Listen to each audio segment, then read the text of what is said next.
So hello friends, welcome to my channel revision class.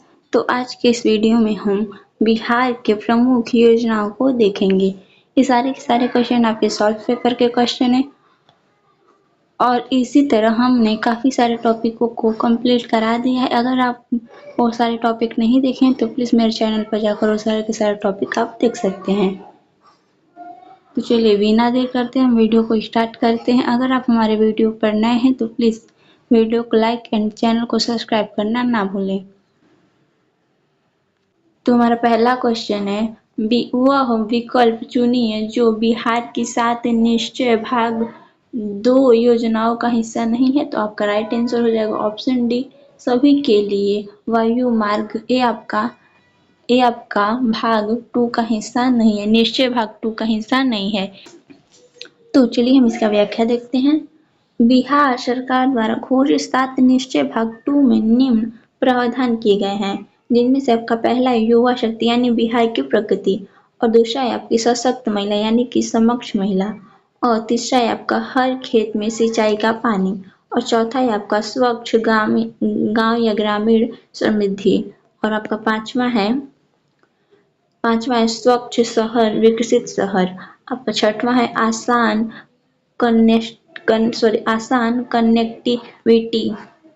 Connectivity आपका छठवां है, और सातवां है हमारा सभी के लिए अतिरिक्त स्वास्थ्य सुविधा। और इस योजना में कहीं पर सभी के लिए वायु मार्ग की बात नहीं की गई है, अतः विकल्प डी आपका राइट आंसर होगा। बिहार लोक सेवा आयोग द्वारा इसका सही उत्तर विकल्प सी दिया गया है, जबकि सही उत्तर आपका विकल्प डी होगा। तो हमारा अगला क्वेश्चन है, निम्न में से किस में बिहार में गिद्ध संरक्षण योजना शुरू की गई? तो आपका राइट आंसर हो जाएगा option C, Valmiki tiger reserve में शुरू की गई। चलिए हम इसका व्याख्या देखते हैं। तो इसका व्याख्या है, बिहार में गिद्ध संरक्षण योजना बिहार के वाल्मीकि टाइगर रिजर्व में शुरू किया गया। इस योजना का मुख्य उद्देश्य लुप्त प्राय गिद्धों को बचाना है। यह योजना उत्तराखंड के जिम कॉर्बेट नेशनल पार्क की तर्ज पर चलाया जा रहा है। तो हमारा अगला क्वेश्चन है, सुनंदनी कार्यक्रम संबंधित है? तो आपका राइट आंसर हो जाएगा ऑप्शन ए, आंगनबाड़ी कार्यकर्ताओं से। चलिए हम इसका व्याख्या देखते हैं। तो आंगनबाड़ी कार्यकर्ताओं को सुनंदनी कार्यकर्ता के जरिए शैक्षणिक क्षेत्रीय स्तर पर दर्ज बनाने की पहल की जा रही है। यह कार्यक्रम समाज कल्याण विभाग ने शुरू किया है। चलिए अगला क्वेश्चन देखते हैं। तो हमारा अगला क्वेश्चन है, गरीब कल्याण योजना अभियान बिहार के किस जिले से प्रधानमंत्री द्वारा 2020 में शुरू किया गया था? तो आपका राइट आंसर हो जाएगा ऑप्शन डी, खगड़िया जिले से शुरू किया गया था। चलिए हम इसका व्याख्या देखते हैं। तो गरीब कल्याण योजना अभियान बिहार के खगड़िया जिले में प्रधानमंत्री नरेंद्र मोदी ने 20 जून 2020 को शुरू किया था। इस योजना का मुख्य उद्देश्य लॉकडाउन के कारण अपने घर वापस लौटे मजदूरों को एक रोजगार उपलब्ध कराना था। चलिए हम अगला क्वेश्चन देखते हैं। तो हमारा अगला क्वेश्चन है, डिजिटल बिहार कार्यक्रम के तहत कौन से छात्र 2021 से 2022 से कंप्यूटर शिक्षा और प्रशिक्षण प्राप्त करेंगे? तो आपका राइट आंसर हो जाएगा ऑप्शन ई, उपयुक्त में से कोई नहीं और उपयुक्त में से एक से अधिक। चलिए हम इसका व्याख्या देखते हैं।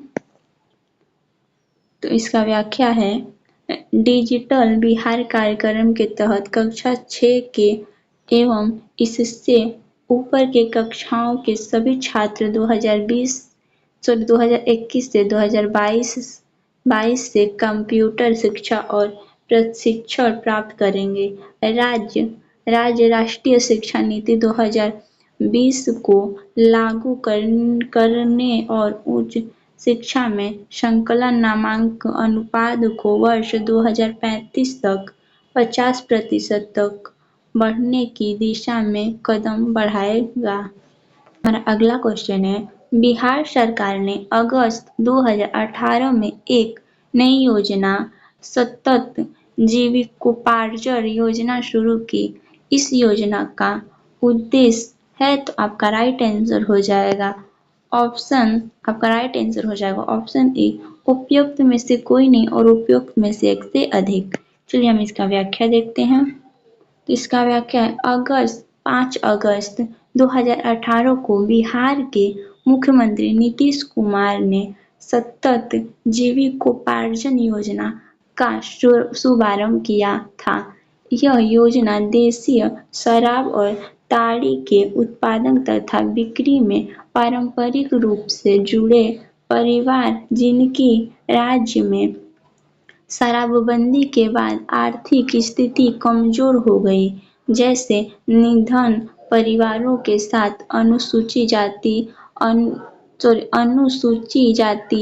अनुसूचित जनजाति और अन्य समुदायों को लक्षित अत्यंत निर्धन परिवार के लिए शुरू की गई थी।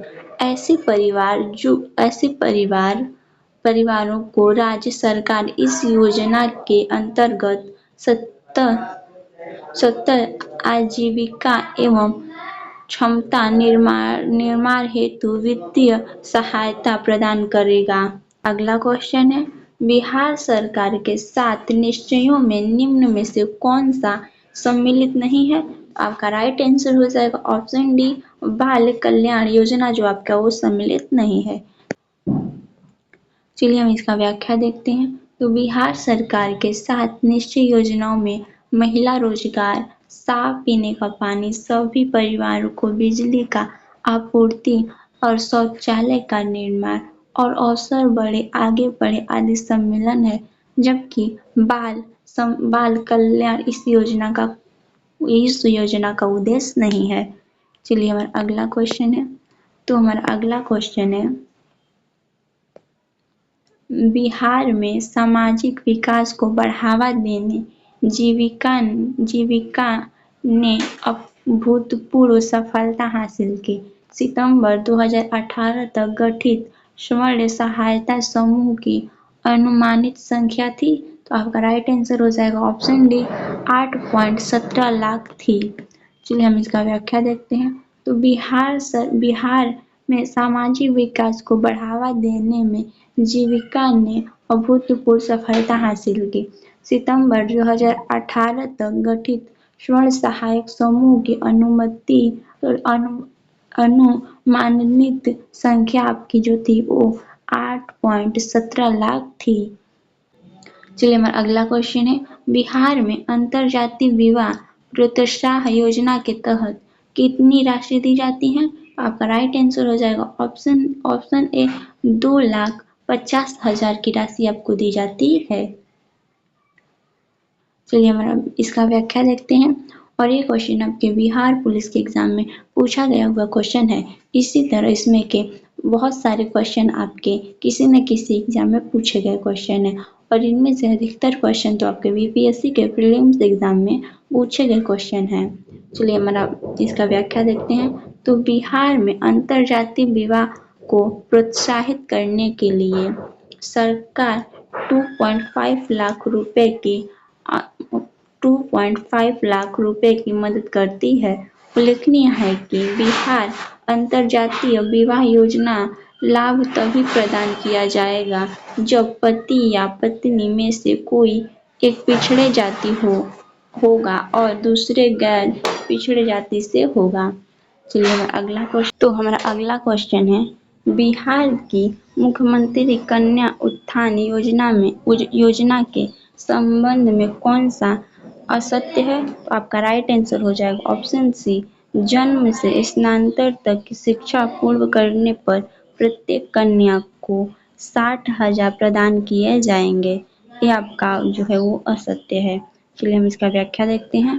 तो बिहार सरकार ने अप्रैल 2018 में मुख्यमंत्री कन्या उत्थान योजना की शुरुआत की है, जिसका प्रमुख उद्देश्य है राज्य में कन्या मृत्यु दर को कम करना, शिशु भ्रूण हत्या को खत्म करना, शिशु मृत्यु दर में कमी लाना, लड़कियों का जन्म पंजीकरण और पूर्ण टीकाकरण करना, लिंग अनुपात में वृद्धि करना, लड़कियों के जन्म और उनकी शिक्षा को बढ़ावा देना, बाल विवाह को खत्म करना, लड़कियों को आत्मनिर्भर बनाना, परिवार और समाज के निर्माण में महिलाओं के योगदान में वृद्धि करना, लड़कियों के जीवन स्तर को बढ़ावा आदि। इस योजना के अंतर्गत लड़कियों को जन्म से लेकर स्नातक पास करने तक 54,100 रुपये प्रदान किए जाएंगे। कन्या शिशु के जन्म पर 5,000 रुपये, इंटर स्कूल परीक्षा पास करने पर 10,000 तथा स्नातक डिग्री उत्तीर्ण करने पर 25,000 रुपये प्रदान किए जाएंगे। अतः स्पष्ट है कि उपर्युक्त विकल्पों में से विकल्प सी सही है। चलिए हमारा अगला क्वेश्चन है हमारा, जीविका बिहार सरकार की एक पहल है, इसका संबंध है, तो आपका राइट आंसर हो जाएगा ऑप्शन सी, गरीबी उन्मूलन से इसका संबंध है। चलिए हम इसका व्याख्या देखते हैं। तो जीविका बिहार सरकार की एक पहल है जिसका संबंध गरीबी उन्मूलन से है। इस परियोजना को बिहार के 38 जिलों के कुल 534 प्रखंडों में विभिन्न चरणों में संचालित किया जाना है। चलिए हमारा अगला क्वेश्चन है, बस इसी तरह वीडियो में लास्ट तक बने रहिएगा।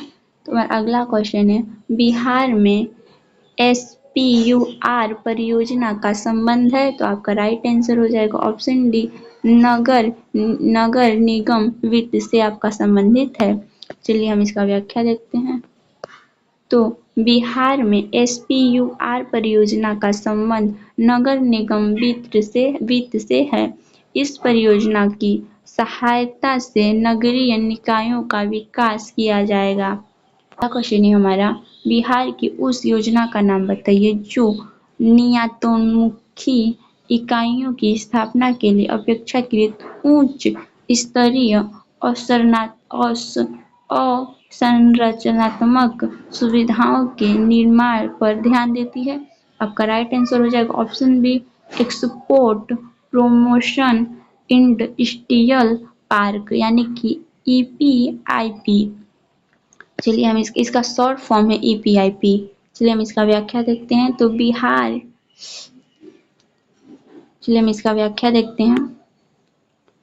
इसका व्याख्या है, बिहार की एक्सपोर्ट प्रमोशन इंडस्ट्रियल पार्क यानी कि EPIP जो निर्यातमुखी इकाइयों की स्थापना के लिए अपेक्षित उच्च स्तरीय अवसंरचनात्मक सुविधाओं के निर्माण पर ध्यान देती है। अगला क्वेश्चन